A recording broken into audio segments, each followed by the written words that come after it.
مرحبا، أنا ياسر ومعي لك هذه الحلقة الثانية من كراش كورس عربي. خليني أبدأ الحلقة اليوم بسؤال: لماذا أنا حي؟ وليش ما عندي عيون؟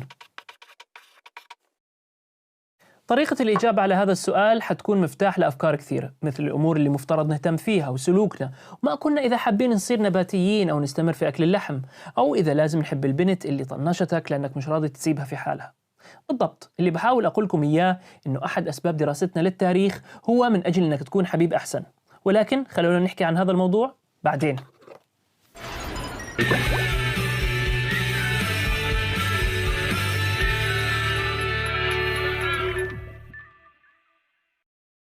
اليوم راح نتكلم عن الحضارات، لكن عشان نتكلم عنها لازم نتحدث عن الحديث عن الحضارات، لأنه الكلمة هذه وراها مشاكل كثيرة لدرجة أني مجبر أني أنتقل للكاميرا 2 حتى أحكي عنها.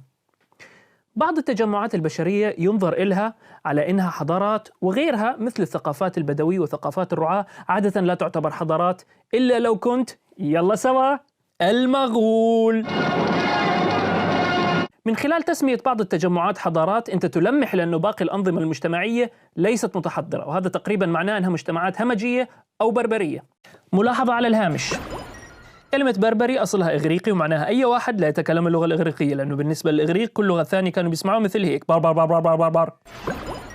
هذا معناه أنه نحن كلنا برابرة باستثناء طلاب سنة ثانية لغة يونانية قديمة. لكن هذه المعلومة ضروري تتذكروها للحلقات القادمة. الحضارات هي مثل كل شيء بنحب ندرسه، بمعنى إنها تراكيب عقلية. ما سمعنا عن شخص صحي من نومه في مصر الفرعونية وقال يا صباح الورد علي وأنا عايش في أوج حضارة وادي النيل. رغم هيك تبقى هاي التراكيب مفيدة، خصوصا لما نقارن الحضارات ببعضها، لكن فائدتها بتقل لما نقارن حضارة بنظام مجتمعي لا يعتبر حضارة. ولهذا السبب رح نتجنب هذا الأمر هنا. ونعم رح أتكلم عن فائدة الحضارات في حياتك العاطفية، بس اصبر شوي. طيب، ما هي مقومات الحضارة؟ الحضارة مثلها مثل الأمراض، لو توفرت فيك 4 أو أكثر من هذه الأعراض فاحتمال أنك تكون حضارة. فائض الإنتاج: بمجرد ما يكون شخص قادر على إنتاج طعام يكفي عدة أشخاص فيصبح بناء المدن ممكنا، وهذا العرض الثاني من أعراض الحضارة. هذا بدوره سيقود لتخصص العمالة، واللي يؤدي بالنهاية إلى التجارة. يعني لو كل الناس تشتغل في قطف التوت ما راح يكون في أي سبب للتجارة بينهم، لأنه أنا عندي توت وأنت عندك توت. لكن لو أنا بقطف التوت وأنت بتصنع مطرقات فجأة راح يكون في بيننا سبب للتجارة.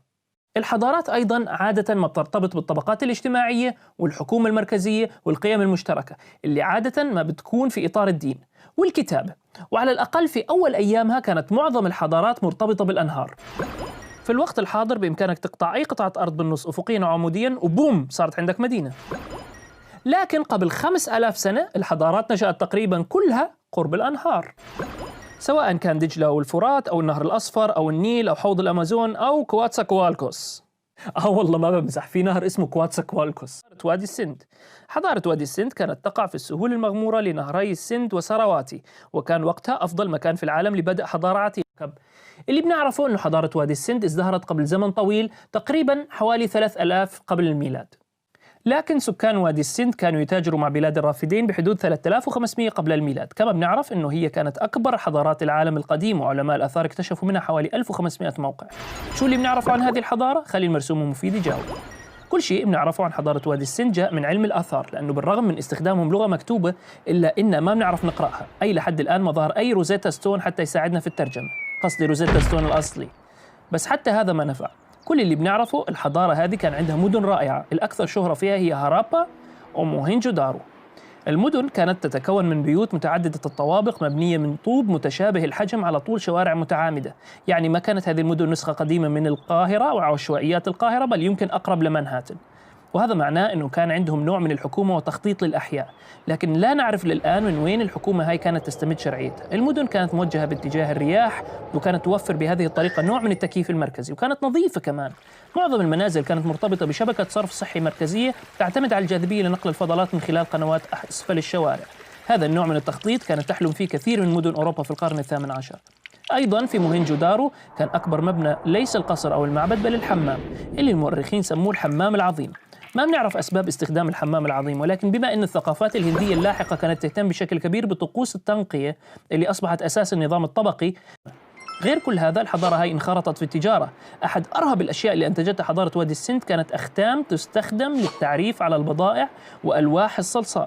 هذه الأختام تحتوي الكتابة اللي إحنا مش قادرين نترجمها، بالإضافة لعدد من التصميمات الرائعة، كثير منها بيصور حيوانات أو وحوش، لكن أحد أشهرها هو شخص يبدو أنه لابس قرون جاموس ماء على رأسه وجالس القرفصاء بين نمر وثور. إحنا ما بنعرف سبب التصميم هذا، لأنه نقدر نقول أنه الرجل هذا بص على الآخر لأنه قادر يتحكم بالنمر. كيف نعرف أنهم كانوا يشتغلوا في التجارة؟ لأنه العلماء وجدوا الأختام في بلاد الرافدين ومش في وادي السند، وعلاوة على هيك علماء الآثار وجدوا أشياء مثل البرونز في وادي السند، وهذا معدن مش موجود في المنطقة بشكل طبيعي. ولكن شو اللي كانوا يتاجروا فيه؟ الأنسجة القطنية، وهو منتج هام رح نتحدث عنه بعدين في آخر حلقات السلسلة. لكن في شيء مدهش أكثر من كل هذا بخصوص شعب وادي السند، كانوا مسالمين، وبالرغم من أنه العلماء وجدوا 1500 موقع أثري إلا أنهم وجدوا أدلة نادرة للغاية على صراعات مسلحة، وتقريبا ما عثروا ولا على سلاح. شو اللي حصل لهذا الشعب؟ خلوني أقول لكم اللي ما حصل فيهم. إنهم تحولوا لسكان المنطقة الحاليين، سواء الهنود الهندوسيين أو الباكستانيين المسلمين، لأن الشعوب هذه على الأغلب منحدرة من القوقاز. لكن بدل ذلك وبحدود سنة 1750 قبل الميلاد انحدرت حضارة وادي السند لحد ما اختفت من حكايات التاريخ. السبب؟ المؤرخين عندهم 3 نظريات. الأولى الاحتلال. من الواضح إنه لما تكون استراتيجيتك العسكرية هي إنه ما يكون عندك أسلحة ما راح تصمد فترة طويلة، ومن الممكن إنه شعب وادي السند اجتاحته الحروب القادمة من القوقاز. الثانية الكوارث البيئية. من الممكن إنه الشعب هذا جلب لنفسه الكارثة من خلال تدمير البيئة. الثالثة الزلازل. هذه نظرية مثيرة جدا، وبتقول إنه الزلزال قوي للغاية غير مجرى الأنهار بشكل كبير لدرجة إنه كثير من روافده جفت، وبدون كميات كافية من الماء للري المدن ما كانت قادرة تسد حاجتها، مختلف وأكملوا حياتهم الزراعية. طولت عليكم بالكلام بصراحة وما وصلت للجواب اللي كلكم منتظرينه، كيف تحسن حياتك العاطفية من خلال دراسة التاريخ. خلوني أجاوبكم الآن. لحد الآن ما بنعرف أسباب انتهاء حضارة وادي السند، ولكن أيضا ما بنعرف أسباب نشوئها. ليش الناس هناك بنت مدن وعملت حمامات وصنعت أختام مزركشة؟ هل كان دافعهم الجوع أو الخوف أو الحاجة للرفقة أو القرب من أرض مقدسة أو الشعور العام بأنه حياة المدينة أحسن بكثير من حياة جامع الثمار؟ التفكير بالدوافع اللي دفعتهم لتنظيم حياتهم بالشكل هذا حيساعدنا إحنا على التفكير بطريقة تنظيمنا لحياتنا. يعني باختصار، البنت ما راح تفكر فيك لأنك بتطاردها بدافع الخوف من الوحدة والحاجة للرفقة، وهي الأساس مو فاضية تهتم فيك واحتياجاتك لأنها مشغولة أساسا باحتياجاتها الشخصية. كمان أنت ما حتساعدها لما تجري وراها بس. من العصر البرونزي لحد قصص الحب اليوم، حياة البشر كلها كانت مبنية على التعاون. القطن مقابل البرونز، والتعاون في بناء المدن، والتعاون لتوجيه حياة البشر باتجاه الريح. الأسبوع الجاي راح نتعرف على حضارة بلاد الرافدين الغنية عن التعريف. ولحين موعد الحلقة أرسلوا أي أسئلة عن موضوع الحلقة هاي في التعليقات، وراح أحاول أني أجاوب عليها قدر المستطاع، بشرط تصيغوا الأسئلة بشكل مفهوم وبلغة حلوة. أشوفكم الأسبوع القادم.